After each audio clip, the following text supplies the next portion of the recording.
নমস্কার, শুভ দুপুরের শুভেচ্ছা। চলো, প্রতিদিনের মতন আজও চলে এসেছি দুপুরের লাঞ্চের থালি নিয়ে। তো আজ আমি কি আয়োজন করেছি দুপুরের লাঞ্চে তা তোমাদের সাথে একটু শেয়ার করে নিই। তো প্রথমেই দিয়ে দিলাম একদম গরম গরম ভাত। আর কি করেছি তা তোমাদের সঙ্গে একটু শেয়ার করে নেব। তো ভাতটাকে একটু ঠিক মতন সাজিয়ে দিলাম। আচ্ছা, করেছি হচ্ছে গোল করে কাটা আলু ভাজা, আর করেছি হচ্ছে কপি ডাঁটা পোস্ত। এটা কিন্তু গরম ভাতে বেশ ভালো লাগে শুকনো শুকনো খেতে। আর করেছি একদম চাপ চাপ করে মুসুরির ডাল, সেদ্ধ করেছি আজকে কাঁচা লঙ্কা, সর্ষের তেল আর নুন দিয়ে। আর করেছি হচ্ছে রুই মাছের ঝাল আলু দিয়ে, সর্ষে পোস্ত বাটা দিয়ে।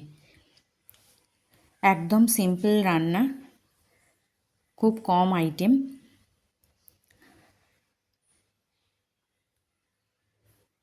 একটু গা মাখা ঝোল করেছি, আর আছে 1 গ্লাস জল।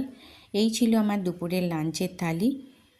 কেমন লাগলো অবশ্যই কমেন্ট করে জানিও। ভালো লাগলে একটা ছোট্ট করে লাইক করে দিও, আমার পাশে থেকো, আমার চ্যানেলটাকে সাবস্ক্রাইব করে দিও।